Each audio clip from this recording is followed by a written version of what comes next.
呢邊就屬於我哋一日嚟嘅入呢個戶嘅鞋櫃，入戶嘅鞋櫃展示，同係啦埋，可以展示一下呢個。呢個嘅話就比較網紅款啊。係啊，網紅啊，款。網紅款啊，唔需要彎腰低頭啊，直接鐵鞋換鞋就往裏面一推落去就 OK 噶啦。咁見到嚟我哋呢一個區域嚟講嚇，就係成一個客廳啦，然之後過到嚟呢邊咧就一般就係廚房啦嚇。廚房餐廳啊。餐廳。好，小愛同學，關燈，就係呢種效果啦。最近啦都帶咗好多批我哋嘅業主過嚟呢邊了解啦，主要就係先睇呢個套餐先，睇下呢個39,800嘅套餐啱唔啱自己。Hello， 大家好，我係 Karen 啊，歡迎嚟到我哋惠州買路之所服務下。咁我哋今期節目咧嚟到一間我哋整裝公司啦，咁我哋隔離呢一位咧就係我哋嘅呢個賴經理嚇，同大家打聲招呼。Hello， 大家好，我係鄭興整裝嘅賴經理，係啦，亦係一家喺惠州紮根咗將近10年嘅全屋定製研頭工廠，好高興認識大家。係啦，咁包括翻咧我哋呢個工廠，包括我哋呢個展廳都非常之大喎。呢個成個展廳面積有幾多咧？呢度嘅話大概係3000幾到4000咁平方啦。咁包括咗我哋嘅訂製櫃啦，咁我哋嘅業主需求下，基本上係訂製櫃、風窗，係啦。窗簾啦，咁仲有啲家私係啦，咁仲有我哋有啲業主朋友咧想搞呢個藝術漆啦，又或者我哋想改造一下，譬如話將兩個房間打通佢，局部改造呢啲都係可以喺我哋呢度一站式實現嘅。係啦，真係拎包入住喎，係拎包入住，做完真係拎包入住啊！好，可能業主主銷咩咧？將鎖匙交房之前交俾我哋，之後我哋做好之後直接鎖匙交翻業主。咁目前嚟講嘅話咧，仲有個39,800嘅呢個優惠套餐可以俾到大家嘅。係啊，因為主要係咩？解決咗客戶一站式購物嘅需求，就唔需要話係東奔西走啦，留翻呢啲精力嘅話，好好陪翻個家人，其實係 OK 噶啦，係咪？所以剩低嗰啲嘅話，專業嘅事交俾專業嘅人做，我哋可以提供嘅一站式服務呢，包括訂製櫃啊，包括你全屋嘅家私啊，包括你全屋嘅窗簾啊，全屋燈飾啊，呢啲都係可以喺呢度一站式實現嘅。係啦，包括你哋有自己呢個工廠啊，呢個係非常之重要嘅。係啊，因為我哋主要嘅優勢嘅話，就係因為我哋惠州有自有嘅工廠，所以話我哋個服務速度啊，同埋產品質量嘅把控啊，都係由我哋自己可控嘅。喺可控範圍嘅話，可以提供到更加貼心嘅服務啦。係啦，因為我哋年底啦，咁好多業主啦，唔同嘅樓盤啦都會收樓嘅，所以咧陸續續咧，我都要同大家去揾一間靠譜嘅公司，又專業嘅公司，同大家一齊服務嘅。咁不如我哋行一下我哋嘅展廳，同大家介紹一下。好啊。咁我哋首先後邊呢度咧就係板材咯。係啊，因為啱先話咗啦，因為我哋係惠州嘅自有品牌嘅一個工廠所以話所有市面上你可以見得到個品牌板材嘅話，我哋都係可以加工嘅。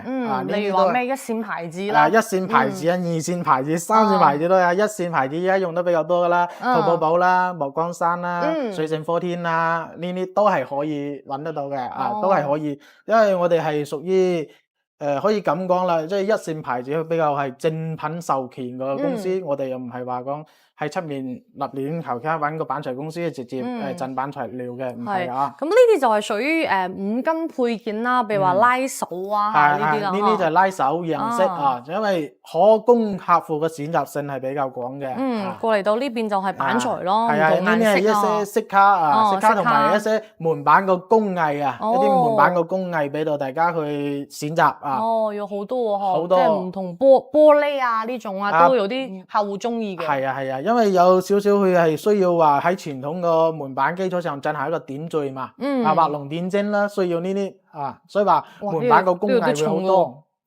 哇！呢種係叫咩玻璃？要啲花紋。呢啲係藝術玻璃嚟嘅，藝術玻璃嚟嘅，所以話佢做個樣式嘅話比較七彩點綴又唔建議好大面積洗。係啊，唔建議因為佢可能搞衛生嚟講唔係好麻煩，都唔係好方便嗰種。咁過嚟到呢邊咧，就係我哋嘅窗簾啦。窗簾區所以話一站式窗簾嘅話，其實對於一個家嚟講係點綴性係好強嘅。係啊，搭配翻家具顏色啊嘛。係啊，所以話呢邊嘅話，我哋可以俾到客戶個選擇性咧就好多，因為設計師同你出埋個圖之後，佢現場可以根據個效果圖嚟搭配我哋相應嘅窗簾產品。哦，嗰邊仲有百葉簾，我見到咗。上邊仲有百葉。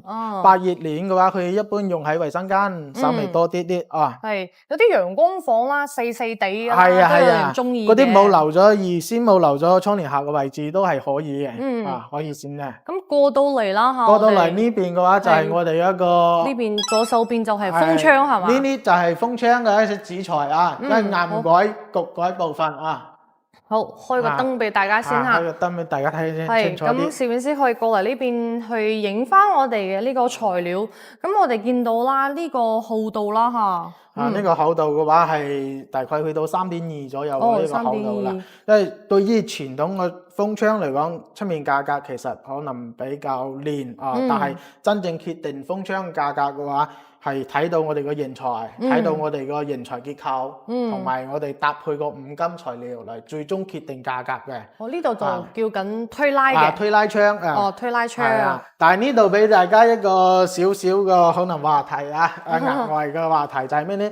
樓層過高嘅話，唔係好建議用推拉窗，可能密熱都唔會俾嘅。呢邊開一節鎖啊，側邊鎖嚟嘅，一節側邊鎖。所以話呢個推拉窗呢，佢通風效果會比較好，但係呢佢個可能喺系統門窗嚟講呢，佢個系統性嘅話就可能冇有旁邊個隔離平開窗咁好啊。好，我哋過嚟呢邊睇下平開窗。呢個平開窗樣式呢，其實喺市面上呢，我哋見得多，其實用得又係比較多嘅就係呢一種啊。但係我哋呢度推開嚟嘅。呢度嘅話係裝咗個摺疊嘅紗窗啊，有啲客戶佢話有啲驚小朋友啊之類嘅轉空間啊，可能佢就會選擇側邊個收翻呢個白葉。呢種側邊嘅。嗰邊嘅話仲有個係平開式嘅紗窗，往裏面開嘅，之後往外開嘅話開啓位啊，再加埋我哋搭配安全護欄，細路仔啊咁佢或者有啲大啲嘅動物佢就浸唔到啫。咁如果中間呢啲一橫一橫呢啲可以唔要啊？可以唔要，呢個係選配式嘅。呢個選配嘅。可以選擇而或者選擇唔要，但係一般如果家裏邊有細蚊仔嘅話，都係建議裝翻安全位。明白，呢種都幾 OK 喎，呢種通風。係啊，呢種就通風效果，可能相對於裝紗網嘅話，會效果會好啲咯。因為啲紗網咧見得到係比較黑啲啊嘛。亦有高清嘅，亦有黑色，亦有高清，但係都係一樣，因為佢哋個孔比較細，防蚊啊，所以話通風效果肯定冇有呢一種咁好。係啦。咁過到嚟啦，就係呢啲就係屬於我哋嘅推拉玻璃啦。如果有啲係冇裝過浴屏啊，因為有啲廁所咧、衛生間咧，佢又冇裝嗰啲浴屏。乾濕分離。係啦，乾濕分離。呢邊都好。就需要裝呢個啦。如果冇裝呢個話，可能成個衛生間成個位置都係濕漉漉嘅。呢種就唔同嘅。呢種就係啱先講區別於摺疊紗窗嗰個，呢種就平開嘅紗窗。可能有業主話，我打開咗之後，可能好佔個內空，所以我就選擇做設定嘅。但係其實講真啦，價錢有咩唔同先？一樣。一樣嘅價，咁就放心多啦嚇。即係選擇性多啲咯。好。咁我哋再過嚟到呢一邊，就係屬於我哋嘅呢個鋪嚟呢個水管啦嚇。岩裝嘅一個展示區啦，即係工藝嘅一個展示啊。水電佈局同埋強弱電嘅一個走法啊，包括裡面強弱電啊，包埋色紙過渡啊，包埋衞生間回填啊，吊頂工藝啊，呢啲都係可以喺呢度面睇得到嘅。包括牆面藝術啊，鑷紙嘅做法，牆鼓啊、殺牆鼓啊、做鑷紙啊，呢啲都有啊。係批好多層㗎嚇。咁我哋再轉過嚟呢個陽台櫃啦嚇，即係見得到呢個實體嘅呢個陽台櫃。陽台櫃基本上亦係每家必備啦，家家戶戶必備啦。係啦，咁呢個係鋁合金㗎嚇，鋁合金嘅。鋁合金嘅，因為我哋櫃體採用係鋁合金一體嘅，整塊嘅，唔係話講蜂窩狀嘅。但係門板嘅話係會選擇蜂窩狀嘅，因為佢個門鉸嘅受力嘅問題。係啊，包括我哋畢竟擺喺陽台啊嘛，成日都風吹日曬㗎啦嚇。呢度嘅呢個價錢嚟講，都係按照我哋陽台有幾大，然之後具體係乘於我哋嘅尺數。係啊，我哋反正就係按照市面上統一個投影面積嘅計法啦，係咪？所以話俾到業主其實依家個計法係相對好簡單嘅，冇咁複雜啊。係啊，我使幾多用幾多。做過好多案例，基本上2、3千、3、4千啦。咁睇你做邊種做法嘛，有啲上邊都唔需要嘅。係啊，上唔要嘅話，就可能會漏個水管咯。係咁側邊嚟講嘅話咧，嗱又可以擺翻啲我哋嘅呢種拖把啦、掃把啦嚇，收納嘅呢個空間啦嚇，包埋個水管啦。一般嚟講，一般嘅話，水管都會下水管都會包喺人台裡面，整體睇得比較大方啲咯。好，咁我哋就繼續往前行啊！呢個展廳真係非常之大，仲有好多嘢值得我哋去睇翻嘅。咁下一 part 咧就係主要嘅咧，左手邊仲有呢個台球喎。哇！即係你哋嘅員工福利真係 OK 喎。員工啊，有時候啲客戶喺度嘅話覺得無聊，一家過嚟嘅話有時候無聊嘅話，又可以打桌球。啊，明白。展示下高超技藝。展示下高超。咁中間我哋面前見到嘅咧就係我哋嘅呢個傢俬呢部分啦嚇。例如話我哋呢一台啦，就係可以收納起身嘅係咪？係啊。多人嘅時候可以咁樣拉出嚟。多人嘅時候可以拉出嚟。變翻圓台因為中國人講究嘅天然地方嘛，係咪？所以話圓台嘅話，佢象徵係一種甜甜圓圓嘅一個。其實呢一張係大啲嘅喎，嗰一張有4啲。係啊，因為佢空間根據你個空間嚟選擇，唔係話講我空間唔夠，你要選大嘅話，可能我對後期使用唔係好方便，所以呢度尺寸可選啊。尺寸都可以選擇，尺寸選擇性比較多。咁我哋就包括呢啲床啊，呢邊都有可以參觀下。好，咁我哋繼續往前行啦嚇。因為款式好多啦，咁關於呢個家私方面咧，咁 Karen 就唔一一介紹啦。咁俾我感覺下呢一個茶台係我幾中意嘅，放喺呢個露台啦。咁呢度係1人座位啦嚇，好小巧，好精妙啊呢個。係啊，呢個話係我哋一個胡桃木一個樣式所以話好多實木類嘅，可能對於我哋話飲茶係中國嘅傳統文化比較有韻味嘅話，一定要配翻張特別有韻味嘅茶台可以自己欣賞，兩公婆大家一齊都冇問題嘅。其實親朋好友一個呢度坐4個人其實都冇問題嘅。好，咁我哋就繼續往前邊行下呢個成一個，我就擺翻啲空鏡下俾大家去睇一睇我哋成一個環境啦。呢啲就係套餐裡面可選嘅一啲產品。套餐入邊可以選擇嘅。係啦，咁我哋最主要嘅咧就介紹過嚟到我哋嘅呢個展示櫃啦，因為我睇到成一排嘅櫃咧都幾靚嘅喎，成一個呢個區域嘅效果好靚仔喎。係啊，呢啲咧係我哋今年新上嘅一啲款式包括裡面用咗個斯帕卡嘅一啲工藝，我哋所講個設計手法會用得比較多傳統嘅穿插斯帕卡包括呢啲懸浮工藝入邊仲有喎。係啊，呢啲好似呢啲3D 版咁，佢整體搭配起身啲藝術感好強係啊，嗱呢啲粗拉筒收納空間完全足夠。係啊，一家嘅話，其實講真，中國人嘅使用習慣嚟講呢，佢嘢係越使越多嘅。越買越多，越買越多，係停唔到手嘅。所以話屋企如果空間足夠，真係可以講係我哋多做啲櫃，可能對後期嘅話，屋企嚟講係個好好嘅一個選擇我發覺呢個燈咧咁樣搭配翻咧都幾靚，呢個燈都有嘅話都有，我都可以選呢一款。都有嘅。呢啲燈飾亦喺我哋個產品範圍裡面嘅，都可以提供。包括翻呢度啦，我係覺得有個收納嘅空間，然之後可以坐到餐邊櫃。如果屏風數唔係好大，例如話70-80方咁細地最主要係過道如果話係入戶同埋餐廳個過道比較夾窄嘅情況下呢，可以使用我哋呢個卡座式卡座式，然之後仲可以收納。係啊，好熟悉嘅感覺好似麥當勞、肯德基啲卡座卡位咁，係咪？係呢邊就屬於我哋一入嚟嘅呢個入戶嘅鞋櫃，入戶嘅鞋櫃展示同埋可以展示一下呢個。呢個話就比較網紅款係啊，網紅款。網紅款唔需要彎腰低頭直接脫鞋換鞋就往裏面一推落去，其實 OK 噶啦。同埋呢度其實仲有個少少個驚喜嘅，好，可能仲有個換鞋燈哇！如果覺得唔係好舒服，你可以裝翻個軟墊啦，係啦，裝翻個軟包，因為冬天除到冇咁硬，冇涼颼颼呢個係收納式嘅，同埋呢度都有收納空間嘅，放啲鞋啦，係啦，放啲襪啦，係啊，呢啲唔常用嘅話可以放翻裡面，可以收納起身，啲遮之類嘅都冇問題，都係可以。所以話整體嘅話，定製點講咧？佢就係利用每一寸空間，使空間利用最大化，即係使我哋每一寸土地個價錢可以翻一翻啊，利用好啊。咁樣展示成個玻璃搭配翻呢個燈光燈帶啊，嚇都幾靚。因為呢啲展示區嘅話，最主要係展示一個主人嘅品味啊。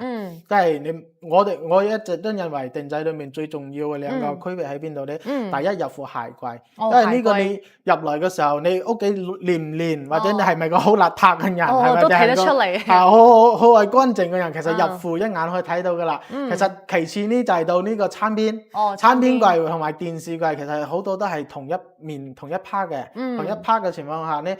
咁你展人個品味通過咩去展示呢？就係你個我哋所講，我哋想展示出俾個其他人睇嘅，因為翻啲我嘅獎狀啦、獎杯或者講收藏嘅酒啊。我哋其實好多客戶係啊，就係呢點啦。呢個收藏嘅酒講得好對啦，就係酒。好多客戶係有好茅台啊、國酒之類擺滿嘅。擺滿係啊，仲有部分咧好中意收藏古董啊、奇石啊、石頭啲都有啊。咁呢邊嚟講就係全屋嘅呢個呢個係藝術漆啊，藝術漆嘅話，因為依家好多係精裝交付嘅，精裝交付講實在句啊，好多個佢個客戶個屋企嘅牆面啊，佢依家做得唔算係好好嘅。係啊，就普通白牆啊嘛。係普通嘅，我哋講嘅刮大白，亦叫乳膠漆係咪？乳膠漆嘅話，其實佢真正嚟講，佢個防潮性啊，同埋耐污性冇有藝術漆咁強。就按照譬如話3房幾多錢，幾千蚊。我哋都有套餐可選嘅。都有套餐。相對於傳統咁，你單賣個計面積嘅話，我哋套餐價可能會更加實惠啲咯。好，咁見到嚟我哋呢一個區域嚟講嚇，就係成一個客廳啦，然之後過到嚟呢邊咧就一般都係廚房啦嚇。廚房餐廳餐廳因為嘅話，我哋呢邊個樣品展示嘅話，可能仲喺度更新緊啊，好多未放翻上來，後期話當佢執到靚嘅時候，可以再過嚟參觀下。好，呢啲就加到呢個。呢啲就加咗個扶牆板嘅，即係餐邊扶牆嘅一個效果啊。其實再搭翻個餐台，呢度呢就係等於係我哋個餐廳展示同埋一個客廳展示一個電視背景同埋一個餐廳背景實在好齊。就4房啦，呢度係4個房間，呢度4個房間4房2廳一個效果啦。包括上面其實做翻個吊頂工藝啊，其實都係有好多客戶選擇嘅。係搭配翻呢個燈光係啦，是不是可以影一影下？就伸出嚟，然之後做翻個呢個書台，然之後擺熱簾。空間如果唔夠或者講位置唔夠，放我哋個成品床加埋個書台個情況下呢，就可以選擇做呢種榻榻米形式。榻榻米下邊榻榻米形式，下邊呢度收納嘅榻榻米。冇錯啦，咁轉過嚟我哋呢一個房間嚇。呢個房間呢又係比較傳統一個大飄窗嘅，可能係次臥或子臥樣式嘅一個空間咯。就係飄台唔可以卜嘅情況，可以好似做個軟墊咁樣喺上邊。過到嚟呢邊都係做咗護牆板後邊。係啊，呢個係床頭護牆。床頭護牆有冇人做半邊㗎？有啊。就比如話我係齋上擋住呢度啦嘛。有啊，齋擋住呢段嘅話，上面嘅話一般係選擇做乳膠漆。乳膠漆咁樣將呢個造型做翻出嚟，或者色系調翻同埋櫃門一樣嘅色系，咁成屋睇到就好軍人。呢度就係櫃咯，衣櫃裡面個佈局啊，可以根據自己嘅實際使用需求嚟啊。因為有人需要長衣區多，有人需要短衣區多，有人需要疊放區、展示區、功能區。或者我有呢個抽屜。抽屜嘅話，一般都係內抽或者外抽，睇選擇啊。可能外抽會比較使用方便啲咯。就呢邊直接做抽屜，直接可以外面拉嘅，就唔需要打開櫃門再洗櫃拖種嘅。仲有我見到有啲客戶咧想擺翻個鏡啊，喺收納喺入邊，然之後咁樣拉出嚟嘅時候咧，就呢個鏡就咁樣出嚟，接翻嚟嘅，或者直接貼翻喺櫃門呢邊。貼翻喺呢度。貼翻呢邊嘅話，佢就唔佔地方。但係如果係側方鏡拉翻出嚟功能鏡嘅話，可能佢就佔翻咗你少少內腔。睇個人選擇。係啦，即係要睇個人嘅選擇，然之後將你嘅諗法同呢個設計師去碰撞一下。其實我哋又係講追求嘅，又係空間最大利用嘛，係咪？實用性。實用性為主啊。係啦。過到嚟最尾一個房間，咁最尾嗰個房間咧，佢就擺翻個尾半啦嚇，呢個成品嘅床。細兒童房個效果啦，但係其實呢邊嘅話都係一樣，如果話位置唔係好足夠，或者我哋功能選擇性要多嘅話，都係可以選擇做榻榻米。係啦，因為一個房間嘅話3功能係必須有嘅，係咩咧？你個休息嘅地方床啦，你個休閒同埋學習嘅地方啦，就係書台啦，呢啲係一定有，同埋你個儲物空間啊、衣櫃啊，呢三者係100%需要嘅。所以話我哋都係建議客戶，如果空間面積唔夠放成品嘅情況下，可以考慮下做翻我哋定制式個榻榻米，可能會比較好。仲有咧，我哋港人朋友好中意哦。其實呢個房間咧冇咁多人住嘛，平時可能做兩公婆或者仔女，平時度假翻嚟住啦。呢度咧會擺翻張麻雀台嘅喎。都有呢啲娛樂空間啊，係娛樂空間，可以放翻個我哋講個櫃嚟收納櫃，放翻啲柴啊，平時或者係運動啊，同埋呢個展示品啊，因為喺香港畢竟住得比較窄啲啊嘛。咁搬過嚟我哋內地呢邊住，特別係惠州啦。咁首先第一個買樓又平啦，而家房價咁平。咁再過到嚟咧，可以實現嘅空間啊，俾到佢哋好大嘅呢個利用嘅空間。所以呢個咧就係我哋好多業主同我哋提供翻嘅，就話其實咧我有好多嘅呢個設計諗法啦。咁可唔可以同設計師去傾，然之後大家碰撞啊？最主要係碰撞呢個諗法，因為好多時候佢哋停留嘅部分咧，可能只能夠諗法上邊，但係最終咧，我哋要做翻個水位啦、電位啦，呢啲應該後期可以改啲地方㗎。局部改啦，因為好多依家交房佢個標準啊，佢係只係滿足咗你嘅基本需求，但係冇辦法。滿足你對個特時嘅需求，例如話你依家呢邊擺個書台，擺個餐台，但係你上面冇吊燈啊，你冇有燈嘅位置啊，你冇控嘅位置，所以佢就需要係局部去改翻呢啲，包括呢啲書台位，佢第一冇有我哋平時需要嘅插座，係咪？佢都係需要去局部去改嘅，呢啲都係我哋根據業主個最真實嘅使用需求，使用需求達到之後，根據現場嗰個情況進行局部改造，呢邊都係可以提供呢啲服務嘅。都可以拉線提前去同我哋嘅裝修公司呢一邊去傾一下。咁呢一個方面就係木式嘅搭配咯，嚇。係啊，呢個係全部都係用原木風比較強啲咯。全部都係搭配翻呢啲。可能我哋所講嘅成品家具家私啊，就指嘅呢啦成品類噶啦。成品類嘅。我睇一下，呢度就係兩房。呢度就係兩房嘅。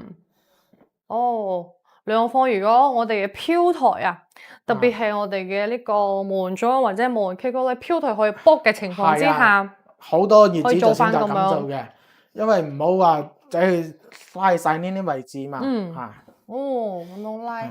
裡面個儲物空間就係啦，同埋呢度有1.8嘅大床，上面嗰個衣櫃。衣櫃其實呢部嘅話就呢度可以當梳妝台使啦，係咪？或者係辦公台啦，呢邊係臥室啦，同埋衣櫃，所以話一個空間3功能，其實就基本3功能就滿足得到啦。係啦，呢邊又可以比如話做翻擺翻啲衫啊、掛鈎啊。佢點解話呢邊會做個側邊櫃咧？原因就係因為你呢邊如果做翻單層嘅側板嘅話，入門嘅時候會將呢個通道拉伸，拉伸咗就可能有啲人佢唔中意一入嚟有種壓抑嘅感覺。所以佢咁樣效果就放開咗。放開咗，如果話你喺呢邊裝翻啲燈帶嘅話，可能成個效果仲通亮。入嚟嘅話就唔會壓抑啊，因為櫃嘅話常規衣櫃嘅話有將近600深咁左右，你個通道就拉深咗啦。所以側邊櫃可以㗎。呢個位置嘅話就啱先所講嘅啦，如果空間唔夠，我哋就要將個空間個3功能區合理分佈出嚟合理分佈出嚟，書台啦、學習區啦，同埋儲物區啦、休息區啦，同埋呢邊都係儲物嘅衣櫃。衣櫃，佢呢個門板咧都係一通到頂嘅一門到頂嘅。係啦。呢個嘅話要根據業主同埋屋個實際情況嚟因為如果話講真啊，依家毛坯交付佢冇有話好做咗水平處理。係啊，因為有啲吊頂嘅喎。如果話吊頂，你話如果話佢頂唔平嘅話，有啲打開嘅話可能就會拆到。原來係咁。有啲吊頂佢時間長咗亦會有呢個嘅，所以話一般情況下，如果岩裝唔係好允許嘅情況，我哋會收翻個收口條。收翻收口條。收翻個收口條會比較穩陣啲啦，實用性為主。亦可以唔加都冇問題。明白晒。睇現場情況好，咁我哋就繼續往呢呢邊有個智能間。哦，呢個有智能家居嚟嘅。輕智能嘅。比如話我哋其實可以實現到咩智能咧？實現咗你話嘅語音控制啊，依家咪同埋嗰個小米同學小米啊、百度啊呢啲，其實都係有語音嘅。小愛同學啊，呢啲都係可以植入到咩咧？植入到你裡面個電視、空調，同埋窗簾、燈飾，呢啲都係可以實現到語音控制嘅。其實後期咁樣可唔可以同我哋試一個呢度？好，小愛同學，關燈。就係呢種效果啦。佢雖然係精裝房，但係講好多後期佢可唔可以加呢都可以局部去加嘅。咁佢支唔支持白話？粵語嘅話應該係支持呢個，我要稍微要了解下啫嘛。但係國語比較通用啲啊。小愛同學。咁樣佢就會叫出嚟啦，喚醒語音之後就講指示得啦，指示全語講出嚟之後，佢就可以實現你個燈嘅開啟啊、關閉啦，同埋窗簾開啟關閉，同埋電視開啟關閉，呢啲都係可以實現嘅，包括空調啊。好，全部我哋喺手機入邊啦，都可以裝翻個 Apps，然之後APP 度都可以實現。係啦，仲未翻嚟屋企之前咧，我哋就可以先打開個冷氣先。係啊，佢可以遠程控制嘅，呢啲冇問題嘅。明白晒。所以話依家輕智能化嘅話，可能係往後大時代所趨勢，人們嘅呢個享受越來越需求越來越高嘅情況下，呢啲係慢慢咁植入到我哋普通所有人屋企噶啦。係，我哋坐一坐先。哇！呢個梳化好長啊。係啊，呢個梳化好長。係呢個大概有3米幾啦。3米幾。然之後我哋仲有啲面板可以做翻個圓弧形啊。就好似特別呢啲度啊，隔離呢個就係做翻個圓弧形噶嚇。係啊，呢個係起到一個玄關裝飾嘅作用咯。玄關裝飾。我打開個燈睇下。咁樣嘅，佢入邊好似一幅畫咁。係啊，呢個就係3D 打印嘅新數碼版啦。數碼版。係啊，睇到有種岩石嗰種咁嘅質感，但係其實佢係板材嚟嘅。呢個嘅話造型板、背景板，包括前面都係一些造型板嚟嘅。其實呢度圓弧形嘅嗬。係啊，呢個圓弧啦，過渡可能比較柔和啲，就唔咁生硬啦。同埋安全性嚟講啊，驚磕碰碰啊。係啊，咁樣都幾靚下嘅。好，咁我哋不如就坐喺呢度嚇，總結一下先啦，做個少少嘅總結。咁我哋最近啦，都帶咗好多批我哋嘅業主過嚟呢邊了解啦。主要就係先睇呢個套餐先，睇下呢個39,800嘅套餐啱唔啱自己。咁如果唔啱嘅話，比如話我哋展廳呢度咁多家私家具啊，可以剔除噶嘛，咁換翻我哋嘅定製櫃。咁除非話你真係唔想呢個套餐，我哋一項一項揀，然之後全部單項加翻個總價都冇問題噶嚇。呢啲都係冇問題嘅，因為依家實在因為好多業主啊，佢有啲係已經係開發商贈送咗家具㗎啦，咁冇呢筆需求嘅話，咁我哋一項一項需求可以單獨單選啊，唔係話講係只有一個選項啊，可以單選，可以雙選，可以多項選擇啊，係啦，所以選擇性會比較廣啊。係啦，咁所以咧，其實我哋咧都要親自親身啦，都建議翻我哋嘅業主過嚟呢邊，即係轉一轉睇一睇成一個展廳，因為好多細節位或者係好多我哋嘅唔同嘅擺嘅嘢，我仲未展示出嚟噶嘛。由於我哋嘅呢個視頻嘅呢個長度啦，係啦，幅度啦，係啦，同埋我哋即係產品真係太多啦。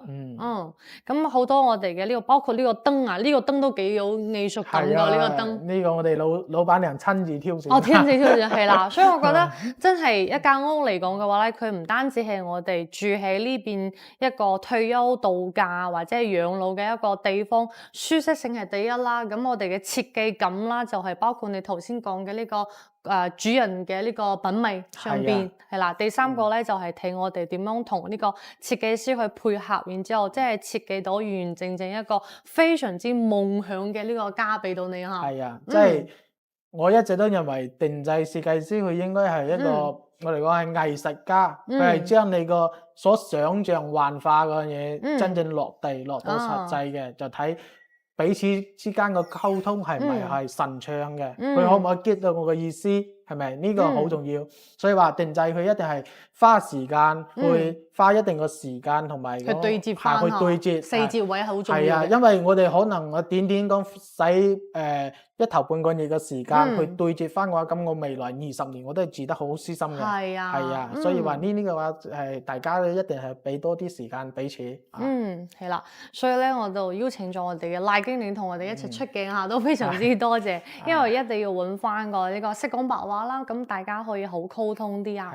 好，咁我哋今期節目咧就到呢度啦，非常之感謝我哋賴經理啦，然之後帶我哋行成一個展廳咁大啊嚇，咁都希望大家各位觀眾朋友如果感興趣嘅話，特別係我哋年底收樓嘅朋友啊，一定要過嚟我哋展廳呢邊好好了解一下，報 Karen 嘅名咧，仲可以打個折頭俾到你嘅。